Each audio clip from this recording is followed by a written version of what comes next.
Your storage conditions should be cool, dark, and dry. Today we're going to talk about what you can do to control humidity so your food storage doesn't look like this.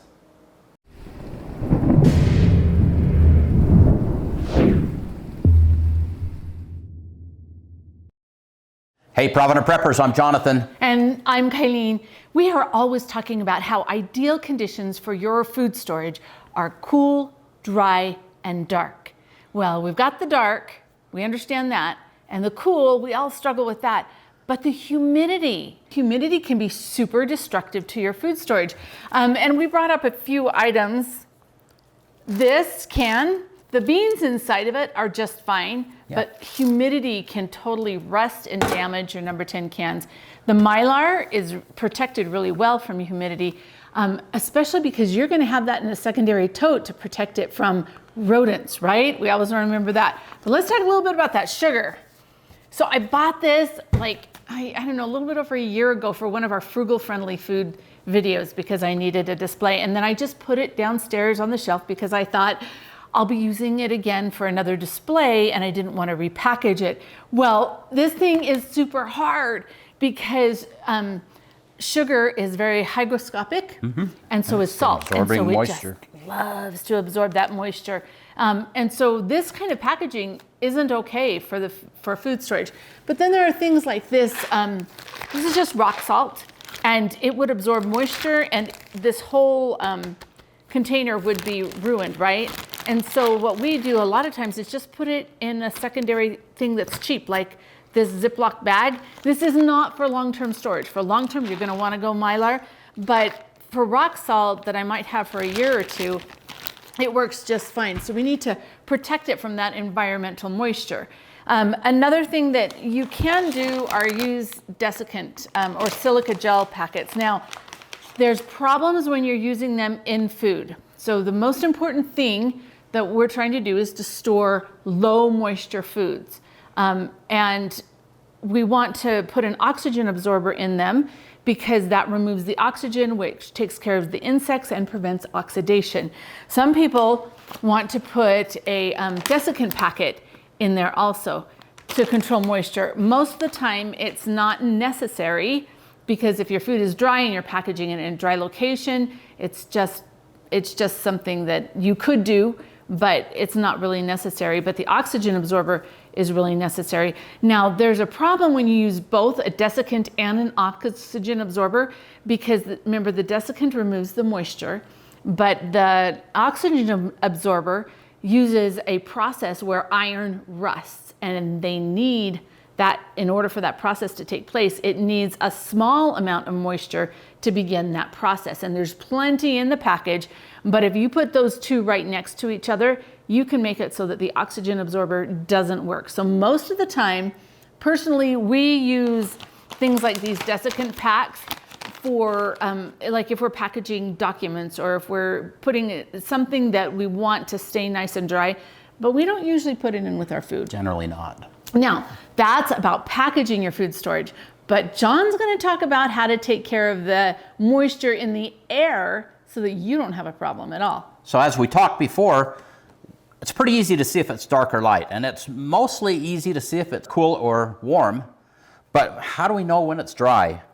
I use these little hygrometers, and this just measures it. This one in this case has a thermometer and a hygrometer. In our storage area, we want that to stay somewhere in the 30 to 40% range. When it creeps above that, sometimes we don't even realize it. It's important that we know where our moisture levels are and that we deal with them. All right, so I could tell there was a problem just by looking, but Jonathan, of course, had to measure. Well, of course, that's what engineers do. And of course, a good hygrometer, and these aren't very expensive, so I would encourage you to get one or two or three, whatever you need. And 2 or 3, like everybody needs 2 or 3 of them. I can use 6 or 8. There's all kinds of things to learn. And he does. And I do. So anyway, I would encourage you to get that, and that just allows you to monitor that. What happened, okay, we found out there was a problem, and then first you bought this one. Yes. So I thought, well, this is a great solution. It only does about a cup a day, but we don't need a lot here. We're a fairly dry environment. I thought, 1 cup a day over a long period of time, that will keep it under control. So I got this. It was about 35 bucks. I thought, sweet, great deal. It doesn't use much power. 20 watts is all it uses. Didn't work. And so put it down there, kept looking. Every week or so I go look at it, nothing in it. So after about a month, it's like, okay, maybe I got scammed. So I called the company and they said, well, no, it doesn't work unless it's 60 degrees or warmer. Well, our storage room is 45 to 55 in the summers. It stays fairly cool in there. That explains why this didn't work. Learning process accomplished. Yeah, we learned something. So then you had to do tons of research. Engineers also have to research so that they can explore every single option available to them before they make their decision. Well, of course. And I started on the Energy Star website because that tells me all the most efficient units. I thought, well, you know, maybe there's 20 or 30 out there. There's hundreds of units out there. First of all, you need to figure out, you know, do you need a big one? Do you need a small one? And then you can start zeroing in on that. But find a good one that's efficient. I found this one. This was a very efficient unit, and it came in the size that I like. So we decided to go with this.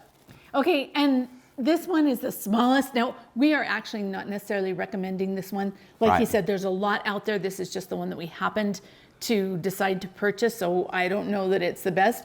But it's funny because John, like, he wakes up early in the morning just to go plug in this dehumidifier.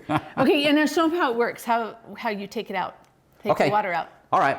So this is very simple to use. It's a matter of pushing a button to get it started. You can adjust the humidity to where you want it. I've got it set to 35 because eventually I would like to get it down there. We're in the 40s right now. I want to get it back down in the 30s. But so as far as what was it when we first started? Over 50. Over 50. Well, okay. over 50. So 50 is too high. Yeah, that's too high. We don't want it that high. And like I said, sometimes you don't even realize it until you start feeling a bag of sugar that's suddenly rock hard. Gotten hard. So anyway, you asked about the water. That's very simple. I pull this tray out every night, and of course I have to measure it. He does. Because it's so fun to see. And records it on a spreadsheet. Of course. But then this is just dumped out, put back in, and then I start it again in the morning. Now, if you want to use it continuously, and some of you probably would need to use it continuously, you've got this little port here, and you can hook a hose on there. You could run a hose from here and just over to the drain, and it would just continuously run, and when the tank got full, it just spills over and down the drain. It's important to mention that this water that comes out of these machines is considered gray water. Some people have asked, well, can I just harvest that out and drink it? No, you cannot do that. This is gray water. It's going through cooling fins. It may be picking up little bits of metals, or there might be some microbial growth or something in there. So no, this is not good. I mean, you could treat it with advanced treatment methods and make it okay, but this is better for watering your house plants. You don't want to put it on your garden plants, but house plants are fine. There's so many different things you can do with gray water, right? If you needed to, you could flush the toilet with it, or all kinds of things. Sure, so yeah. It's still a valuable resource. Just know that you shouldn't just drink it. So how much is this costing us to run? Because you, of course, measured how much energy it takes. Absolutely. I've got a power monitor on that. See how excited he is? This only draws about 220 watts. So in a day, I use about 35 cents worth of electricity. Our power cost is about 12 cents a kilowatt hour. So in 14 hours, I use about 35 cents a day. So it's not cost prohibitive. It's really quite reasonable, and it's getting an important job done. Okay, and how much did we invest in this? This was only about $170, I think, which I had expected it to be higher than that, but this is a good unit and about $170. So really not too bad. Okay, so there are some other ways, and okay, let's talk about $170 is actually a lot of money. But when we're investing in our food storage and we've paid so much for the food that we have down there, we want to protect it. And so it's kind of like having to install the air conditioner, the window air conditioner in our garage so that our freeze dryers would work. Sometimes we have to invest that money to make sure that things work well for us. And John was telling me commercially there's another method that sometimes they use with desiccant. It's not really good for home, but tell us a little bit about that. Yeah, that's just another way to get the job done is to have a bed of desiccant, and you're bringing air through that desiccant absorbs the moisture, and then you have to take that desiccant and dry it out and then put it back and do it again. So you probably have 2 or 3 beds. You put one in, you use it, pull it out, let it dry while you use the other. Not really practical for us. But if that's all that you could do, Right. right? And you have a source to get some inexpensive desiccant, then you could dry it back out in the oven and put it back out there and see what you could do about it. But our first line of defense is always packaging. If we can package our food storage so that regardless of what happens with the moisture, it's going to be okay. I think that's really important because we're always, Right. as preppers, we're always looking out and saying, oh, what could possibly happen that we need to protect against. Another thing too is air circulation in there. Trying to get some air that circulates out of that room would also be really helpful. And one of the first lines of defense should be, if you know that you've got water coming in, maybe through a crack in a wall or something seeping up a little bit from the ground, is there a way that you can stop that? Is there a way you can seal that up? Because that will take care of a lot of the problem. So hopefully we've given you a lot to think about today and some good practical ideas for how you can make your storage room, wherever you're storing your food storage, your highly valuable food storage now, Absolutely. drier. So for the question of the day today, what are you doing to keep your stored foods dry? Comment below, and thanks for being part of the solution.